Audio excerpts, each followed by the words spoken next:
కాంగ్రెస్ ఎమ్మెల్యేకు మంత్రి పదవి వస్తే బీజేపీ, బీఆర్ఎస్ పార్టీలు సంబరాల్లో మునిగిపోవడం విచిత్రంగా ఉందని మంచిర్యాల ఎమ్మెల్యే కొక్కిరాల ప్రేమ్సాగర్ రావు అన్నారు.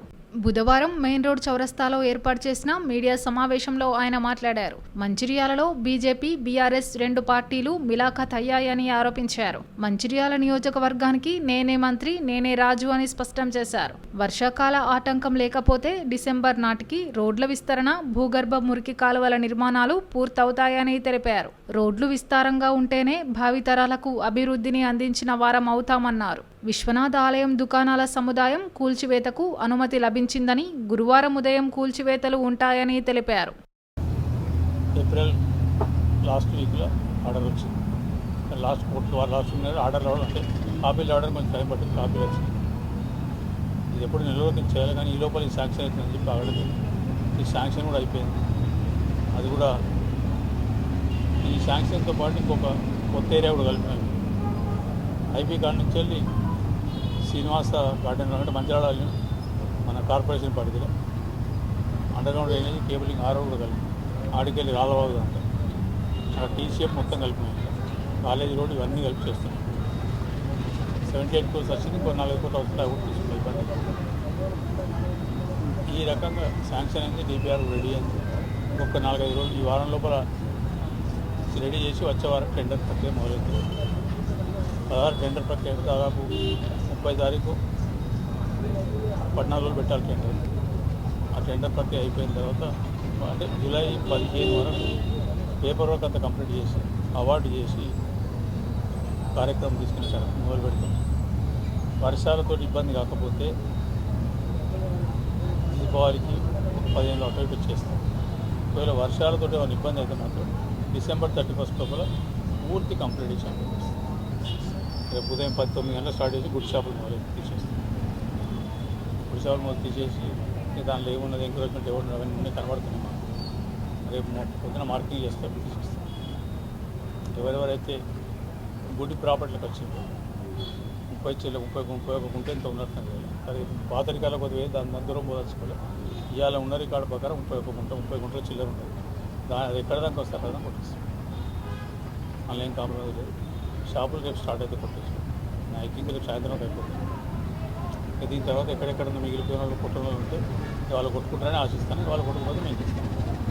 ఇక మా వాళ్ళకి మా బాధలు వాళ్ళకి ఏమంటే వాళ్ళు ఏం చేయాలో అర్థమైతే లేదు. ఒక పక్క బీజేపీ వాళ్ళు, ఒక టీఆర్ఎస్. ఎంత విచిత్రం అంటే ఒకరికి మంత్రి ఇస్తే కాంగ్రెస్ నుంచి మంత్రి అయితే టీఆర్ఎస్ వాళ్ళను బీజేపీ వాళ్ళు స్టేటస్ పెట్టుకొని టీఆర్ఎస్ వాళ్ళు బీజేపీ వాళ్ళు పార్టీ చేసుకుంటారు. దాన్ని బట్టి అర్థమవుతుంది వాళ్ళు ఎంత దీనస్థితులు ఉన్నారనేది. ఈ కాన్స్టిట్యూన్సీ నేను ఎమ్మెల్యే సంగతి వాళ్ళు మర్చిపోయింది. నేను ఆ సంగతి వాళ్ళకి తెలుసు అనుకుంటాను. ఇక మళ్ళీ ఎప్పుడు అవసరం లేదు. ఇక మిగిలింది వాళ్ళిద్దరు పంచుకుంటాను. పోతే నేనేం పోతా తెల్లారు నువ్వు, నేను పోయినా కాబట్టి మళ్ళీ నువ్వు రా అని చెప్పి దానికి ఉదాహరణ మొన్న చెప్తా మీకు. 2 రోజుల కింద అనుకుంటాను.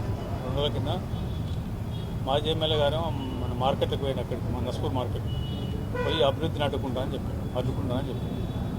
ఎలక్షన్ల ముందు నేను ఫోటోలు ఇస్తాను. ఆ మార్కెట్ సంవత్సరం అంటే నేను ఎలక్ట్ అయ్యే వరకు సంవత్సరం కింద 3 నెలలు అంటే 15 నెలల నుంచి వెళ్ళి అది అట్నే ఉన్నది. 15 నెలలు ఎలక్షన్ కన్నా ముందు అట్నే ఉన్నది. నేనేం చేయలేదు, ఆయన కూడా ఏం చేయలేదు. అంతగానో షో కూడా 15 నెలల ముందు కంప్లీట్ అయిపోయి దానికి 3 నెలలకి ఇంత పెద్ద చేస్తున్నాం. మీకు 15 నెలలు చేరాలి కదా. 15 నుంచి చేరాలి, రూపాయి ఇప్పించాలి. దానికి కూడా ప్రతిదానికి ఆలోచన లేకుండా చేయాలి. ఏదైనా చేసేటప్పుడు ప్రభుత్వం డబ్బులు ఖర్చు పెట్టేటప్పుడు ఆ డబ్బులు పూర్తిగా మనకు అభివృద్ధికి వాడకాలే. కనీసం 10 ఏళ్ళు 20 ఏళ్ళు దాన్ని మనకి రావాలి. ఆ రకంగా ఆలోచన చేస్తాం. ఆయన అక్కడే చేసాడు. బీజేపీ వాళ్ళు పోయి కలెక్టర్ ఆఫీస్ కూడా చేసి అర్హులైనకు ప్రభుత్వ పథకాలు ఇవ్వాలి. అర్హులు కాదో ఇచ్చిన వాళ్ళు అవుతారో కాదో తీర్చండి. నాకు మంత్రుల కాన్స్టెంట్ తెలిసిన ఆయన పక్క కాన్స్టెంట్ తెలుసండి.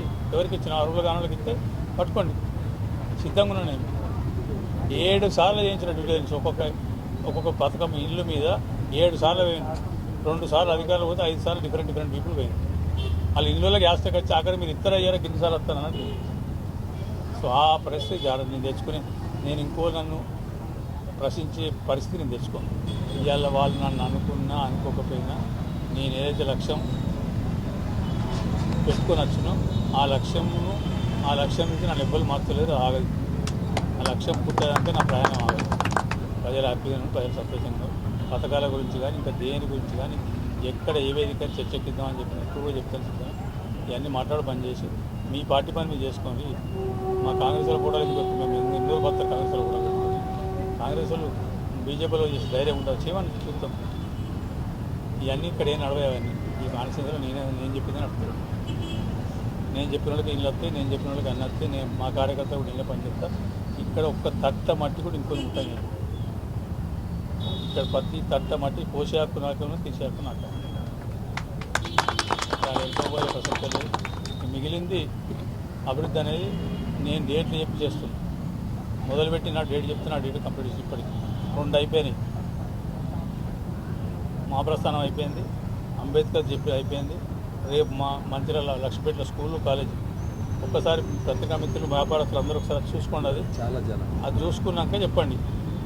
ప్రభుత్వ కాలేజీ ప్రభుత్వ స్కూలు అది మొత్తం తీసి ఫోటోలు తీసి హైదరాబాద్ పోయి నెలకు 3 లక్షల ఫీజు తీసుకునే స్కూల్ కార్పొరేట్ కాలేజ్ స్కూల్ ఉన్నాయి.